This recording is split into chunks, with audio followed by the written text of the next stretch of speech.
मते तुझे पता नहीं तू कितनी बार मर चुका है।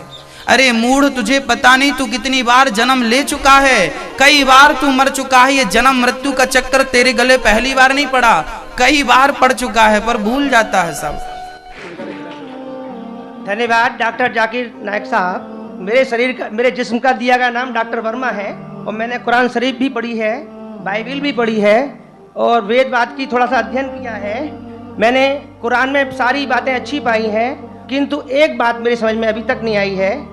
ये हिंदूवादी जो कहते हैं कि जन्म होता है और कुरान में एक बात आती है कि मुर्दे जिंदे किए जाएंगे, ये दो बात मेरी समझ में अभी तक नहीं आई है। हिंदू तकवा कहता है, उन्हें देखा कि जन्मवाद के जन्म होता है, मैंने डिस्कवरी चैनल में भी ये चीज़ें देखी हैं। और दूसरा कि आखिर में कुरान में कि मुर्दे जिंदे किए जाएंगे, मैंने इस बात को बहुत से पूछा है, किंतु मेरे का इस बात का क्लियरिफिकेशन कोई भी मजहब, एक तो जन्मवादी, दूसरा जो जन्म नहीं मानता यानी मुर्दों को जिंदा करता है, समझा नहीं पाया। मैं आपसे प्रार्थना करता हूँ कि इस बात को कुरान के माध्यम से और आपके माध्यम से मैं समझने के लिए आपसे गुजारिश कर रहा हूँ। धन्यवाद। डॉक्टर साहब ने अच्छा सवाल पूछा है कि उसने कुरान मजीद पढ़ी और सब बात को तस्लीम करते, सिर्फ एक या दो बात कि कुरान शरीफ के अंदर मौत आती है, मुर्दे को वापस से ज़िंदगी दी जाएंगी आखिरत में, उनका जिक्र है। और हिंदू लोग ये मानते हैं कि पुनर्जन्म में, और वो डिस्कवरी चैनल पे देखे कि पुनर्जन्म होता है।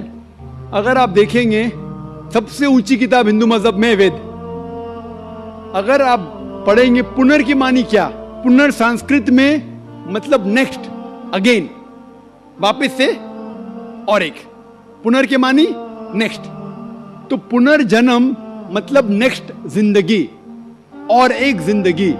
अगर आप कुरान शरीफ पढ़ेंगे, कई आयतें हैं कि अल्लाह सुब्हाना व तआला ने आपको जिंदगी दी, पहले आप थे नहीं, फिर जिंदगी दी, इस धरती पे आए, फिर आपको मौत देंगे, फिर आखिरत में उठाया जाएगा।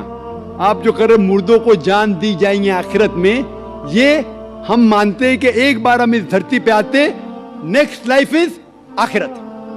उसी तरीके से वेद में भी जिक्र है अबाउट पुनर्जन्म, नेक्स्ट लाइफ, सेम हूबहू जिस तरीके से कुरान में लिखा हुआ है।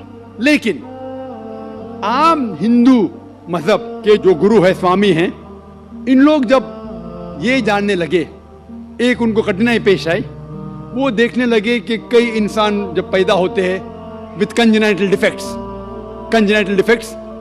Heart problem, heart defects, limb problem, कोई अमीर पैदा होता है, कोई गरीब पैदा होता है, तो भगवान ही कैनॉट बी अनजस्ट। भगवान अनजस्ट नहीं हो सकता है कि कोई इंसान को हेल्दी पैदा करता है सेहत के साथ, कोई इंसान को कंजेनाइटल दिल की बीमारी से पैदा करता है, कोई इंसान को अमीर घर में पैदा करता है, कोई इंसान को गरीब घर में।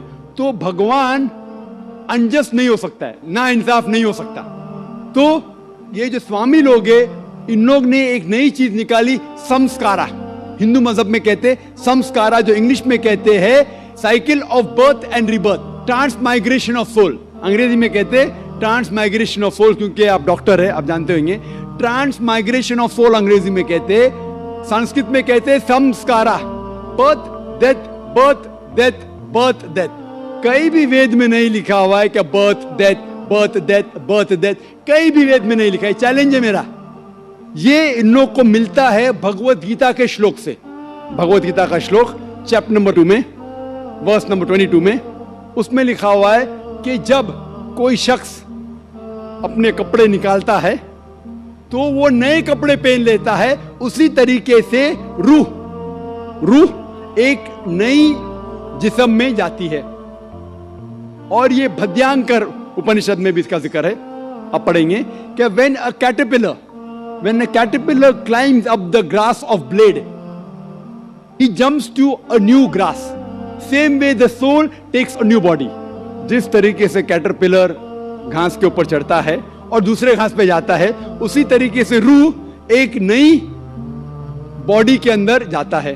तो इस श्लोक के बुनियाद पर इन लोग ने एक फिलॉसफी पैदा की, संस्कारा, कि इंसान जो कर्म के बेस के ऊपर, कर्म और धर्म की फिलॉसफी, कर्म मतलब अच्छे कर्म करोगे धर्म के हिसाब से तो अगले जन्म में आप अच्छे पैदा होंगे। अगर आपके कर्म बुरे होंगे तो अगले जन्म में आप हो सकता है कि लूला पैदा होंगे या लंगड़ा पैदा होंगे। और जो कहते हैं कि आप इंसान 7 बार बनेंगे, ये कौन कहता है? वेद नहीं कहती, ये स्वामी जी लोग कहते हैं। कोई वेद में कहीं लिखा नहीं है, क्योंकि उनको ये नहीं कह सकते थे कि इंसान क्यों गरीब पैदा होता है, क्यों अपाहिज पैदा होता है। उनकी सोच कम थी, इसीलिए नई फिलॉसफी लेके आए, ट्रांसमाइग्रेशन ऑफ सोल। आप तो डॉक्टर है, मैं भी डॉक्टर हूं। आपने कहीं मेडिकल साइंस बुक में पढ़ा हुआ है कि इंसान इस दुनिया में जन्म लेता है? कभी नहीं। क्या फिजियोलॉजी में पढ़ा, क्या एनाटॉमी में पढ़ा? अगर ये साइंटिफिक फैक्ट होता था तो हम मेडिकल कॉलेज में पढ़ते थे कि इंसान नए जन्म लेता है। हम कभी भी नहीं पढ़े। इससे ये साबित होता है कि साइंस इसको तस्लीम ही नहीं करती। जो आप कह रहे डिस्कवरी चैनल में देखा, जो आप कह रहे हैं, अगर ये हक होता था तो हमारे साइंटिफिक बुक में भी ये लिखा होता। तो ये कहना कि साइंटिफिक प्रूफ है कि हम जन्म लेते हैं, बिल्कुल गलत है। इस्लाम जो इसका जवाब देता है वो है कि इस्लाम तस्लीम करता है कि अल्लाह सुब्हानहू व तआला कुछ लोग को अपाहिज पैदा करता है, कुछ लोग को अच्छी सेहत देता है, कुछ को गरीब, कुछ को अमीर। इसकी वजह है कि अल्लाह ताला फरमाते हैं सूरह मुल्क में, सूरा नंबर 67 आयत नंबर 2 में, अल्लज़ी खलक़ल मौत वल हयाता, अल्लाह सुब्हानहू व तआला ने मौत और जिंदगी बनाई ताकि आप लोग को जांच सके, आप लोग का इम्तिहान ले सके, आप लोगों में से कुछ लोग अच्छे हैं। ये जांच पड़ताल करने के लिए ये जिंदगी हमारे लिए इम्तिहान है।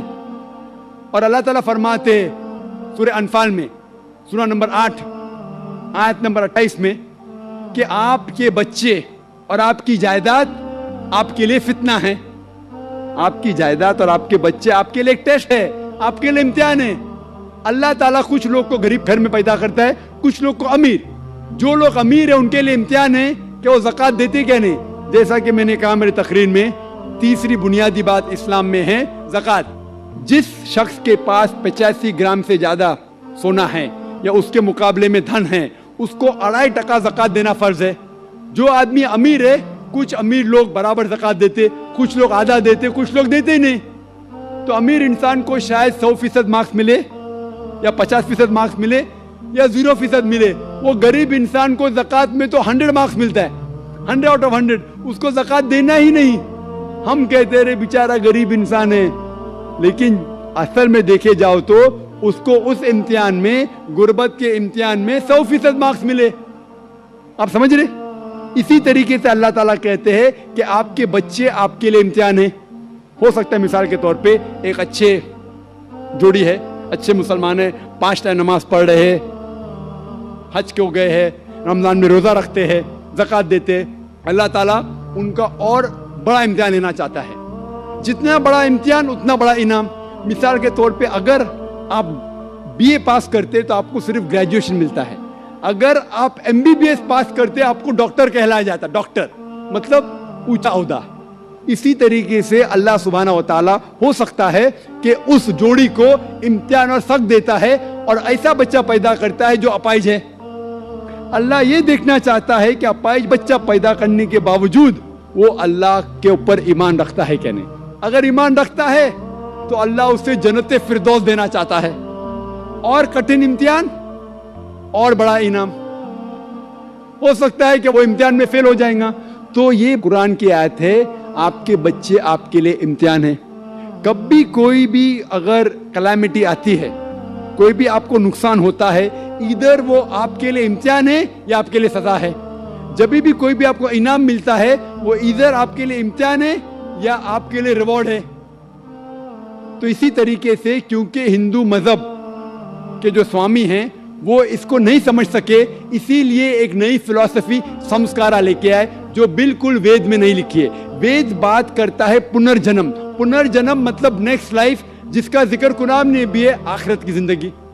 तो वेद और कुरान सेम जिंदगी क्या बात कर रहा है कि इस दुनिया में आप आते हैं, एक बार आते हैं, सही तरीके से जिएंगे तो एक बार काफी है। और ये दुनिया आखिरत के लिए इम्तिहान है।